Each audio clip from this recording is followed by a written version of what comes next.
অর্থনৈতিক নির্ভর একটি পররাষ্ট্রনীতি আমরা চাই। আমি আমার জনগণকে রবীন্দ্রনাথ ঠাকুরের সেই দুটি লাইন স্পষ্ট করাতে চাই যে আমার নাম এই বলে খ্যাত হোক, আমি তোমাদের লোক। সংস্কার করলে সবচেয়ে বেশি ভালো হবে বাংলাদেশের মানুষের জন্য, বাংলাদেশের প্রতিটা নাগরিকের জন্য। দরজায় কড়া নাড়ছে ত্রয়োদশ জাতীয় সংসদ নির্বাচন।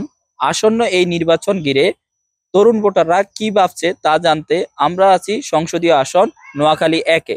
প্রথম ভোটার হিসাবে আমরা জানার চেষ্টা করব তাদের মনোভাব। আমি প্রথমবার সংসদ নির্বাচনে ভোট দিতে পারবো, এটি আমার খুবই দায়িত্বের এবং গুরুত্বের জায়গা তৈরি করেছে। আমি মনে করি আমার মতামতের মাধ্যমে দেশের একজন দায়িত্বশীল সংসদ সদস্য তৈরি হবে। একজন এমপির উচিত সৎ এবং নীতিবান হওয়া, যাতে তিনি দেশের কল্যাণে এবং মানুষের ব্যক্তিগত কল্যাণেও অগ্রাধিকার রাখতে পারেন। নিজের কল্যাণের থেকে বেশি যাতে জনগণের কল্যাণে অগ্রাধিকার করেন। এছাড়াও তার উচিত দেশপ্রেমী হওয়া, কারণ সে যদি দেশপ্রেমী না হয় তাহলে সে কখনোই জনগণের সেবা করতে পারবে না। তার উচিত শিক্ষা অর্জন করা, বেশি বেশি শিক্ষা অর্জন করা। শুধুমাত্র বইয়ের পড়া পড়লেই তো হয় না, এছাড়াও কোনটা করলে ভালো হয়, দেশের জন্য কোনটা করলে ভালো হয়, এটা যাতে সে বুঝতে পারে। আমি মনে করি এবারে নির্বাচন সুস্থ হওয়ার জন্য সবার আগে সরকারকে এবং কি সেই নির্বাচন কমিশনার এবং কি প্রশাসন যে ব্যবস্থা আছে তাদেরকে নিরপেক্ষতা ভূমিকা পালন করতে হবে এবং কি নির্বাচনে যারা ভোটার রয়েছে তাদের সর্বাত্মক ভূমিকা থাকতে হবে। আর আমি আশাবাদী এবার নির্বাচন সুস্থ হবে বলে শুধু ভোটে জয়ী হওয়ার জন্য এমপি হন না, তিনি জনগণের প্রতিনিধি, জনগণের আশা আকাঙ্ক্ষার প্রতিচ্ছবি। একজন প্রকৃত এমপি হবেন আসলে সৎ, এবং উনি হবেন পরায়ণ এবং অনেক দায়িত্বশীল।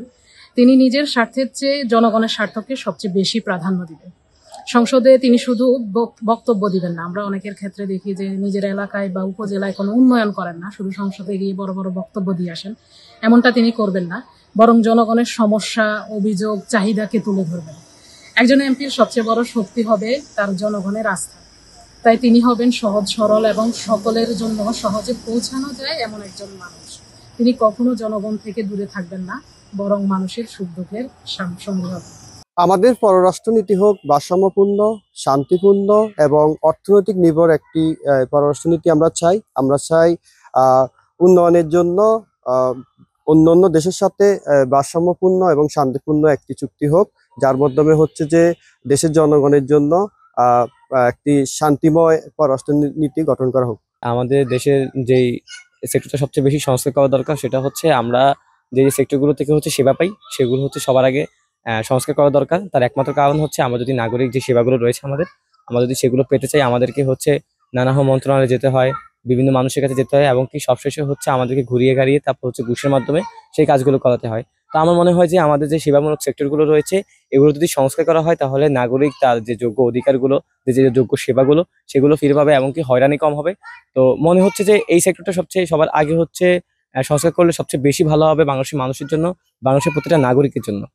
24শে জুলাই আন্দোলনে যারা আহত হয়েছেন, প্রথমত তাদের পরিবারের যে সুচিকিৎসার যে দায়িত্ব নেওয়া, অনেকগুলো পরিবার আছে অসচ্ছল দরিদ্র অবস্থায়, সেই পরিবারগুলোর অর্থনৈতিক সহযোগিতা এবং যারা আহত হয়েছেন তাদের সুচিকিৎসার দায়িত্ব নেওয়া উচিত ছিল সরকারের, বা উচিত বলে আমি মনে করি। আর দ্বিতীয়ত, যদি আপনি শহীদ পরিবারের কথা বলেন, যারা শহীদ হয়েছে সেই পরিবারগুলোর ফিনান্সিয়াল কন্ডিশন জানা এবং তাদের পাশে দাঁড়ানো, শহীদ পরিবারগুলোর অর্থনৈতিক সমৃদ্ধি নিশ্চিত করা এবং তাদের যে অভাব, যে তাদের সন্তান হারা অভাব, সেই বেদনায় সরকারকে সহমর্মিতার ভূমিকা রাখা উচিত এবং তাদের পাশে যতটুকু প্রয়োজন ততটুকু সামর্থ্য অনুযায়ী দাঁড়ানো উচিত সরকারের।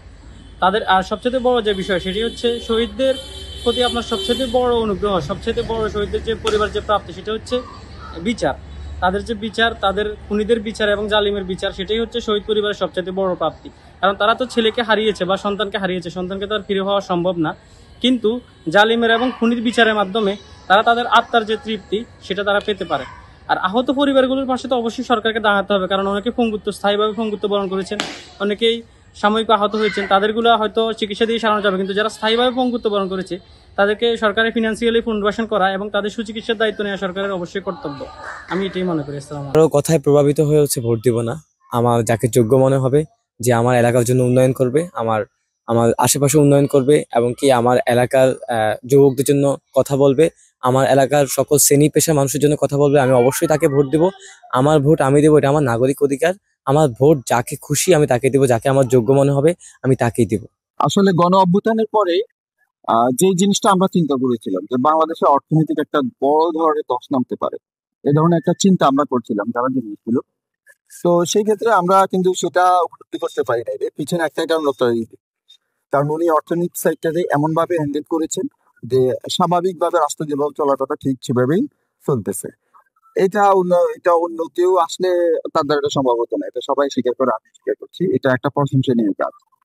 পাশাপাশি যে প্রশাসনিক সাইটে দেখা যায় যে একটা সরকার পতন হয়ে যাওয়ার পরে প্রশাসনিক সাইটটা বিরাট ধরনের একটা সমস্যার সৃষ্টি হয়, অনেক ধরনের কূপ হয়ে যায়, কিন্তু সেই জিনিসটাকে উনি রক্ষা করেছেন। পাশাপাশি রাজনৈতিক যে অস্থিতিশীলতা, যেটা বিভিন্ন দলের যে দ্বৈরথ্য, এই দ্বৈরথ্যটা যখন শুরু হয়ে যায় তখন কিন্তু ডক্টর ইউনূস সাহেব উনি সেটাকে হ্যান্ডেল করেছেন।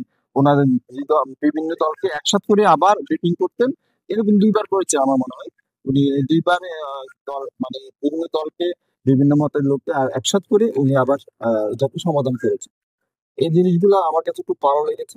আমি যদি চাটখিল সোনামুড়ি 1 আসনের একজন সংসদ সদস্য নির্বাচিত হই, তাহলে আমি আমার জায়গা থেকে যা করবো সেটা হচ্ছে, আমরা দেখি আমাদের একজন সংসদ সদস্য নির্বাচিত হওয়ার পরে তাকে আর এলাকায় খুঁজে পাওয়া যায় না।